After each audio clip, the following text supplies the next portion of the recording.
ও মা বোনেরা, দুইটা আইটেম কম বানান। কিসের চপ, কিসের পেঁয়াজি, কিসের আপনার বুধ না কিসের এত কিছু, কম বানান। আপনার যেই সময় আল্লাহর কাছে তেলাওয়াত করতে পারবে, তেলাওয়াতের জন্য বানাচ্ছি বলে দিবেন আমি এত কিছু বানাতে পারবো না, আমার আসরের পর থেকে এইটুক সময় তেলাওয়াতের, এইটুক সময় তাসবির, নামাজের পরে 15 মিনিট আমি ওজিফা না করে উঠবো না। ওই আগের রমাদান পরের রমাদান একরকম হতে পারে না, পারবো ইনশাল্লাহ।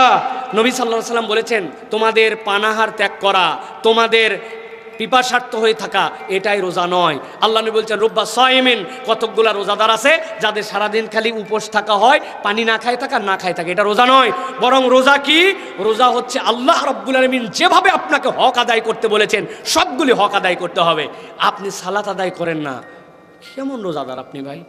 আপনি জামাতে যান না, কেমন রোজাদার আপনি ভাই? আপনি তারাবির মুখেই যান না, ওরে ভাই রাকাতের গন্ডগোল রাখেন, আপনি তারাবির নামাজই পড়তে যান না। আপনি বিকালবেলা বলে কি ব্যাপার, কয় ভাই অনেক কষ্ট হয়েছে, একটু ক্যারাম খেলে সময় পার করতেছি, একটু কোরআন তেলাওয়াত করে না। আরেকজন বলছে যে ভাই এখন হচ্ছে সাহারি খাইছি তো, খাওয়ার পরে ঘুম আসে না, ওই জন্য একটা মুভির অল্প একটু অংশ দেখে নিচ্ছে, পরবর্তীতে আবার মুভি দেখবে। নাউজুবিল্লাহ বলবেন না ভাই, আমি বানায় বলতেছি না, হয়তো আপনি একটু গ্রাম দেশের মানুষ তো মনে করতেছেন এরকম না, কিন্তু আপনি খোঁজ খবর নিয়ে দেখেন, রোজা না খায় থাকার নাম হয়েছে আমল নাই, তেলাওয়াত নাই, আখলাক নাই, চোখের হেফাজত নাই, কানের হেফাজত নাই। রোজা থাকে কানের মধ্যে দিয়ে হেডফোনে গান শুনে সময় পার করে। আল্লাহ এরকম মাখলুকও দুনিয়ায় সৃষ্টি করছে, আছে না নাই? ভাই রে, আমি আপনার কাছে 3টা ফোকাসের কথা বলবো। আপনার সিয়াম সুন্দরভাবে আপনার সাথে থাকবে যদি আপনার সালাত ঠিক না হয়, আপনার সিয়াম আপনার সাথে সুন্দর করে থাকবে না।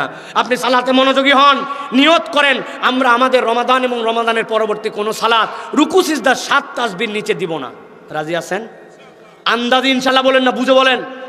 রুকুতে গেছেন সুবহান রাব্বিল আযীম, সুবহান রাব্বিল আযীম, সুবহান রাব্বিল আযীম, সুবহান রাব্বিল আযীম, সুবহান রাব্বিল আযীম, সুবহান রাব্বিল আযীম, সুবহান রাব্বিল আযীম, 7 তাসবিহ, এর আগে উঠবো না। রাজি আছেন ইনশাআল্লাহ? সিজদাতে 7 তাসবিহ, সুবহান রাব্বিল আলা, সুবহান রাব্বিল আলা, সুবহান রাব্বিল আলা, সুবহান রাব্বিল আলা, সুবহান রাব্বিল আলা, সুবহান রাব্বিল আলা, সুবহান রাব্বিল আলা। 2 সিজদার মধ্যে দোয়া পড়ব, রুকু আর সিজদার মধ্যে দোয়া পড়ব, আমার সালাত সুন্দর করে পড়তে হবে। রাজি আছেন ইনশাআল্লাহ? মাঝে মাঝে ছোট সূরা নয়, লম্বা সূরায় নামাজ পড়বো। হুজুর আমাদের আলাম তারা থেকে সূরা নাস পর্যন্ত বুদ্ধি শিখাই দেয়, এক রাকাতে আলাম তারা থেকে সূরা নাস 10টা সূরায় পড়বেন, সূরা ফাতিহা পড়াবো, পরের রাকাতে আবার আলাম তারা থেকে সূরা নাস 10টা সূরা পড়বেন, পরে এরকম করে 2-4 রাকাত করে সালাত আদায় করার চেষ্টা করতে হবে। সালাত সুন্দর নয়, আপনার সিয়াম আপনার সাথে থাকবে না। 2 নম্বর, আপনার সিয়ামকে খাওয়াতে হবে। আপনার মেহমান তো সে, কি খাওয়াবেন? আপনার সিয়ামকে যদি আপনি সুন্দর আপ্যায়ন করতে চান, কোরআন তেলাওয়াত করতে হবে। যার রোজাতে কোরআন তেলাওয়াত নাই তার সিয়াম সুন্দর নয়। বাপরে ব্যস্ততা, চাকরি বাকরি, ঘোরা ফেরা, এই মহিলাদের জন্য ইফতার বানানো, বাচ্চা খাওয়ানো, 1 পৃষ্ঠা কোরআন শরীফ পড়ার সময় পায় না, এরকম রোজাদার আছে না নাই? কারা কারা এরকম রোজাদার হাত তোলেন যারা কোরআন শরীফ 1 পৃষ্ঠা পড়তে পারে না? আমার এক চাচা শুধু আছে পিছনে, না বুঝে হাত তুলছিল মুরব্বী। আল্লাহ আমাদেরকে হেফাজত করুক। প্রিয় ভাইরা, কোরআন তেলাওয়াত করতে হবে।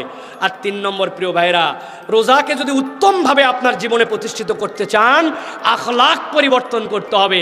আপনার যদি চরিত্র আগেরটাও যা পরেরটাও তা, আপনার রোজা হয় নাই। লিখে ফেলেন, আমি রাগী মানুষ, এই রমাদান থেকে রাগ দূর করব। আমার কথাতে মিথ্যা বের হয়, চ্যালেঞ্জ নিলাম, আমি মিথ্যা কথা বলবো না। কারণে অকারণে টাঙ্গাইলের মানুষ গালি দেয়, বিনা কারণে গালি দেয়। হারাম দাদা, তাড়াতাড়ি পেঁয়াজিটা নিয়ে আয় না দোকান থেকে, রোজার সময় আছে নাকি? শুয়ারের বাচ্চা, দেরি করিস কেন তুই? রোজাটাকে শুয়ারের বাচ্চা, হারাম দাদা। চিন্তা করেন, হুজুর আপনিও তো বলে ফেলেন। ও ভাই, আমি না বললে আপনি বুঝবেনই না, আপনি মনে করছেন এটা কোনো গালি না, ঠিক না? বউয়ের সাথে কথা বলতে বলতে গালি দিয়ে ফেলি আমরা। অতএব আমি বলবো আমার চরিত্র ঠিক করতে হবে। আমি রমাদানে প্ল্যান করে ফেলবো, আমার এই 5টা খারাপ চরিত্র আছে বাদ দিব, 5টা নতুন চরিত্র নিজের জীবনে যুক্ত করব। আপনার চরিত্র যদি সুন্দর হয়ে যায়, রমাদান আমার সাথে সুন্দর। রমাদান এরকম কোনো জিনিস না, ফজরে উঠলেন একবারে এই পর্যন্ত খাইলেন, সারাদিন ঢেকুর তুলে তুলে পার করলেন, সন্ধ্যাবেলা আবার ইফতারে 22 আইটেমের গল্প দিয়া খাইয়ে দেয়, আবার শুয়ে বললেন, মাগরিবের পরে টিভি দেখলেন, রোজার সময় পার হয়ে গেল। শেষের 10 দিন মার্কেটিং করে কোন জামা কাপড় পরবেন, ও আমার রোজা পার হয়ে গেল। এরকম রোজা বহু পার হয়েছে, আর না, ধান্দাবাজি রোজা আর না। এই রমাদান ব্যতিক্রম রমাদান, প্ল্যানের রমাদান। রাজি আছেন ইনশাল্লাহ? রাজি আছেন ইনশাল্লাহ? ও মা বোনেরা, 2টা আইটেম কম বানান। কিসের চপ, কিসের পেঁয়াজি, কিসের আপনার বুধ না কিসের এত কিছু, কম বানান। আপনার যেই সময় আল্লাহর কাছে তেলাওয়াত করতে পারবে, তেলাওয়াতের জন্য বানাচ্ছি বলে দিবেন আমি এত কিছু বানাতে পারবো না, আমার আসরের পর থেকে এইটুক সময় তেলাওয়াতের, এইটুক সময় তাসবির, নামাজের পরে 15 মিনিট আমি ওজিফা না করে উঠবো না। ওই আগের রমাদান পরের রমাদান একরকম হতে পারে না, পারবো ইনশাআল্লাহ। আল্লাহ আমাদেরকে করার তৌফিক দান করেন। লাস্ট আর 2টা প্রশ্ন। আমার একটি নবজাতক শিশু রয়েছে, আমি কি রোজা রেখে তাকে দুধ খাওয়াতে পারবো, বা রোজা না রাখলে কি এক্ষেত্রে আমার সমস্যা হবে? প্রিয় ভাইয়েরা, কোনো মা যদি দুগ্ধবতী নারী হন এবং তার সন্তান যদি দুগ্ধ পান যোগ্য হয়, আর এই মা যদি রোজা রাখেন, তাহলে তার সন্তানের দুধ পেতে সমস্যা যদি হয়, আল্লাহ রাব্বুল আলামিন আপনার আমার জন্য এই বিধান দিয়েছেন, ফামান কানা মারিদান আও আলা সাফারিন ফাইদ্দাতুম মিন আইয়ামিন উখর। তাহলে ওই ব্যক্তিকে ধরা হবে যে নির্ধারিত একটা কারণে তিনি রোজা রাখতে পারতেছেন না, ওই দুগ্ধপুক্ত শিশুর জন্য তিনি রোজা ভেঙে ফেলবেন, এবং এই রোজাগুলা যখন তার সুযোগ হবে এরপরে, তখন তিনি একটা রোজার পরিবর্তে একটা রোজা রেখে ফেলবেন, তাহলে তার জন্য আদায় হয়ে যাবে। তবে আমার জানা মতে, আমার তো অনেকগুলো বাচ্চা, তো এই বাচ্চাগুলোর সাথে প্রত্যেক বাচ্চার সময় রোজা আসছে, এবং রোজার আগে আগে আমার বেশিরভাগ বাচ্চা কাছে, আমার সবচেয়ে ছোট বাচ্চার বয়সও এখন 4 মাস 5 মাস, তাহলে তার মায়ের জন্য। তো আমি আমার পরিবারের উদাহরণ দিয়ে আপনাকে বলবো, মায়েরা যদি একটু কৌশলী হয়, আলহামদুলিল্লাহ দুধের সমস্যা হয় না। 3টা জিনিস খেতে হয়, শেষ রাত্রে লাউয়ের তরকারি দিয়ে অল্প একটু কালো জিরা, তার ভর্তা বা কোনো কিছু দিয়ে আপনি খাবেন, আর পর্যাপ্ত ½ কেজি এরকম দুধ খাবেন, আর 3টা খেজুর খাই নেবেন শেষ রাত্রে। এইটা খেয়ে যদি আপনি আপনার সন্তানের জন্য থাকেন, আপনি দেখবেন ইনশাআল্লাহ আল্লাহ ফুরন্ত দুধ আপনার জন্য দিবেন। আর রোজা খোলার পরের থেকেই আপনাকে হেলদিভাবে খেজুর খেতে হবে, ওই লাউয়ের তরকারি খাওয়ার চেষ্টা করতে হবে, এবং মিনিমাম 2 লিটারের উপর আপনাকে পানি খেতে হবে।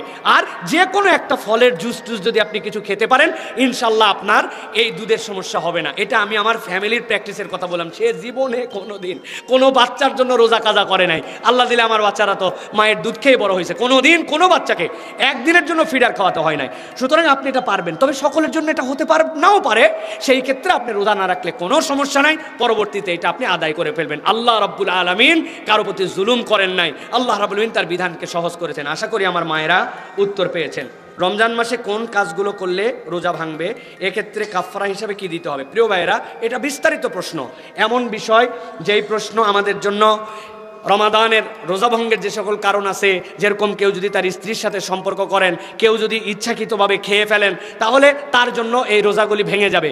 এবং এই রকম কোনো ইচ্ছাকৃত কারণে যদি রোজা ভাঙেন, তাহলে তার জন্য কাজা এবং কাফারা লাগবে। এটার বিস্তারিত বিষয়, সেগুলো আমরা জেনে নিব। তবে মনে রাখবো, ভুল করে যদি কেউ কিছু খেয়ে ফেলে, সেটা যতবারই খাক যেমনেই খাক, ভুল করে খাইলে রোজা ভাঙে না।